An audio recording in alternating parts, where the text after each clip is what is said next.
Travis. Hello. It is you and I. So, Travis, what is your character name? It is Jaxyn Meddlemuck. Jaxyn. So in a bit of an unusual spelling.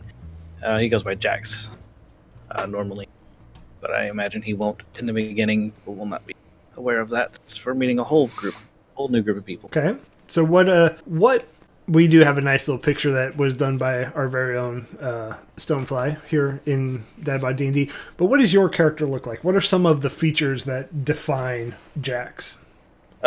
He's got some silvery hair. He's a bit of a short fellow, about 3'6", but the hair doesn't go quite past his ears, but it's a little on the longer side, but not like shoulder length. Generally wearing leather, maybe with a blue tunic, brown pants, leather boots, and probably an apron. He's a bit of an alchemist, so he's always working on, different concoctions and he's capable of building actual physical objects too. So he carries around a hammer and working gloves with him. Okay. So why don't you give us a rundown of your backstory? What defines Jax as a person? He doesn't know much beyond the general life of learning and hard work. After school, he would observe his parents, a blacksmith and an engineer, just do their thing. So he'd always be spending time outside of observing his parents, working with just gadgets he found around the house. Much like a kid today might, well, not today, I guess, but a long time ago would have taken apart the house phone or something, just to learn how they work. He's always doing that kind of thing. He did well in school, usually around the top of his class. His friend became his rival, and his name is Sindri. And they grew up school and even outside of school before they were of age together. They were friends. They both liked to build things. They would both do competitions and be very competitive with each other. Eventually it got to the point where they were always the top two finishers in any building competition around. But Jax does not do well with losing, even to his friend. And as he got older, he started to lose more and more from societal pressures for getting married and settling down. But he wasn't ready. And with all that weighing on his head, and his constant failure, at least in his own mind, he's leaving town. He's got to go find some new motivation. How does he feel when he actually leaves town? What regret, excitement? Mostly excitement. He's always wanting to learn and experience new things, so he is excited to see more of the world. He's never really left his town or his country of Eberron, so he is getting excited about that, but he's nervous about it too, because he doesn't know what he's going to find. He doesn't know if he's going to come across any monsters, things of that nature, so he's not quite used to fighting yet, but he's optimistic. Yes. I gotcha. So what brings you to Waterdeep? He had always heard of a city of splendors, and he's out looking for something new, maybe to help him with his future builds, or maybe to at least get him some money or something. He's always heard of this city of splendors, and he's heading there to see what he can find and hope that it brings him good fortune of some kind. So what traits really define Jax? He believes anything worth doing is worth doing right. He tries to be nice, but he can sometimes be rude. He always wants to know how things work, so he's very inquisitive, maybe distractingly so, but he's hoping ultimately to get back home and prove that he is the greatest builder, engineer, tinkerer of them all, like he believes in his own head. He can get a bit jealous too. So I guess that leads us into the next question. What are some of Jax's flaws? Yeah, like I said, he's jealous. He doesn't like it when anyone, even his friends, outshine him. So he's kind of views everyone that's of the same mind as him around him as rivals. And he's never satisfied with what he has. He's always wanting more and always wanting another trophy or that other blue ribbon or something. I gotcha. Okay, so what was your thought process behind making Jax? What really drove you to one, playing Victon as long as you did, which was a melee, paladin? What made you change it up? It's the fact that I played a paladin and I wanted to do something kind of starkly different from that. I wanted to play somebody a little bit mischievous, somebody I could have a little bit more fun with that wasn't such a serious toned type. I got a little bit of a taste of that in some of our one shots, and I really enjoyed it. So I kind of ran with that. And the artificer class just kind of stood out to me when it was pointed out as existing in the first place. Was there anything that really kind of sparked your creative juices other than that one shot? I mean, were you just kind of browsing and you're like, hey man, this looks pretty fun? I wanted something different than Victon. I know I said that, but it's a big hitter for me.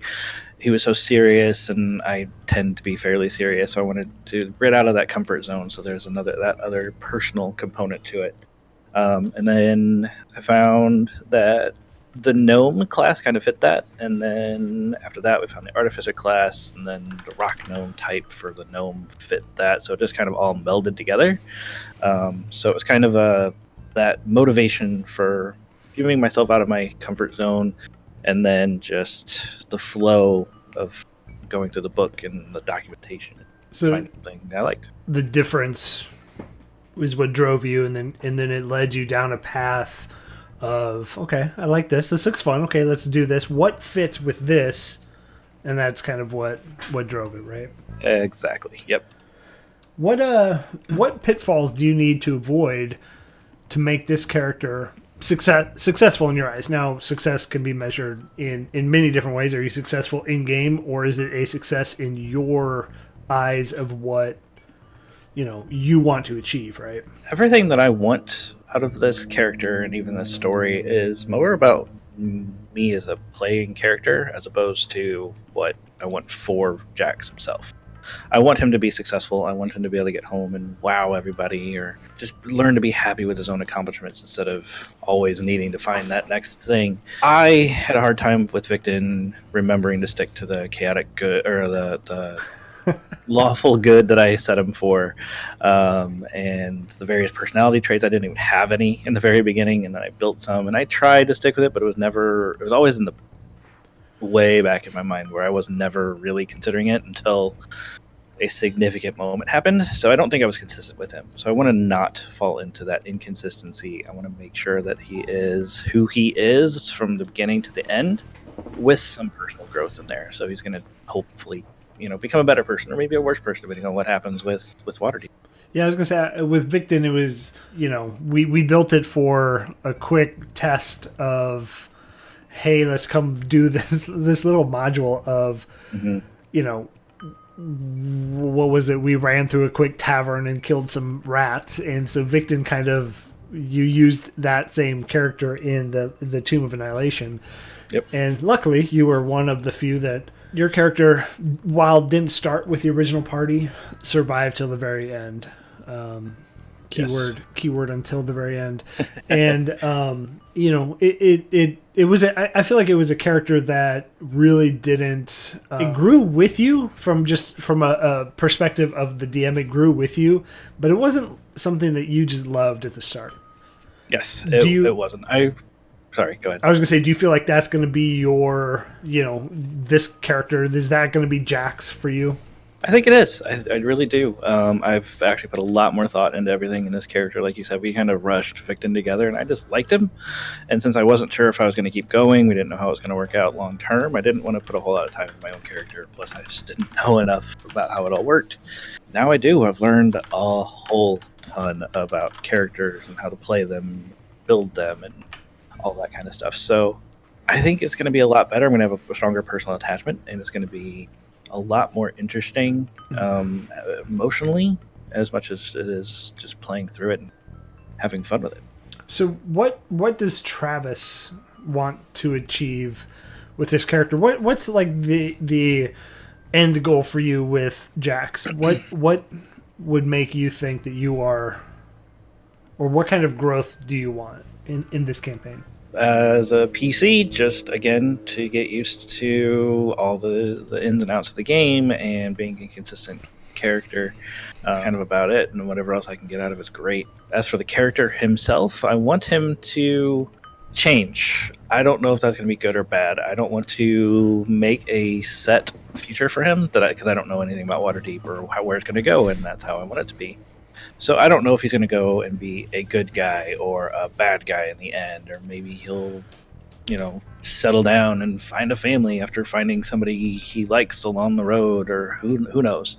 I want to leave it very open ended here at the beginning because, like I said, I don't know what's going to happen. But I want to. I was going to say, I think that's part of the fun of Waterdeep is there's a lot of ways we could go, and I think it'll be fun to see how your character, just from hearing about it in this opening here, is going to be kind of abrasive in the party, and so there's going to be the rough edges that either get smoothed out while you're in a party setting, or it's going to create that party conflict that which I think in the Tomb of Annihilation, Vinny was that conflict. And eventually, as you see the game progress, Vinny kind of smoothed out. Yep. Do you think Jax is going to do that? I think he could. I think he's going to experience some kind of transition like that. He's not going to be too far on the, I'm going to get along with everybody scale, but he's not going to be an ass to absolutely everybody either. He's going to have some moments. He's going to be a little bit rude. He'll be competitive.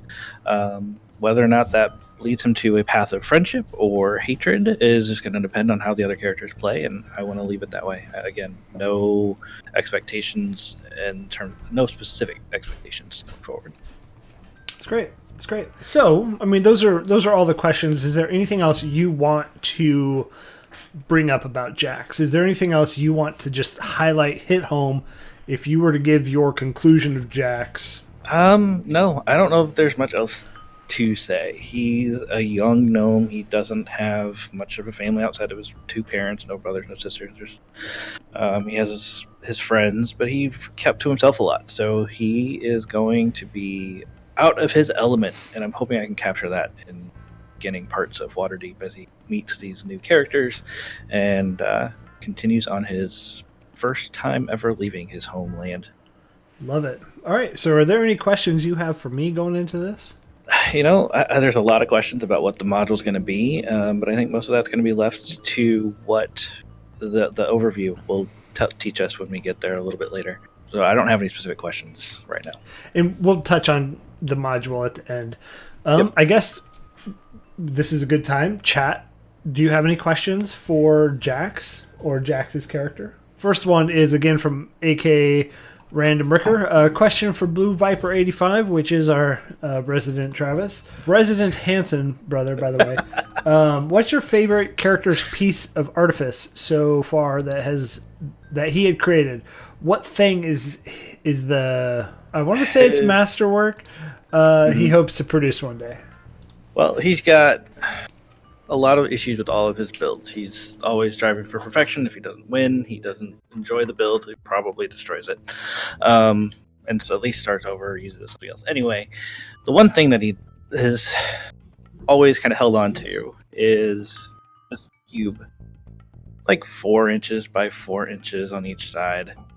Fits into a bag nicely. And it's called the Cube of Diverse Travel.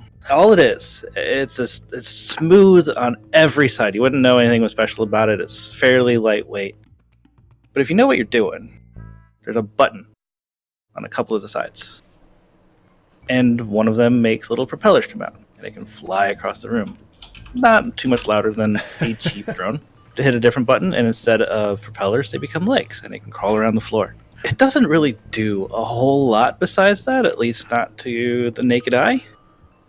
But he has some tricks up his sleeve with it. I don't know if I want to get into those right now.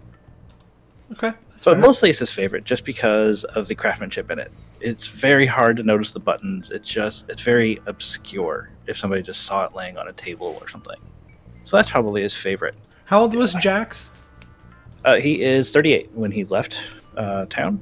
I imagine it doesn't take him a year to get there, so I'm kind of assuming he's still 38. I gotcha. Travis, I'm going to say goodbye to you for a little bit.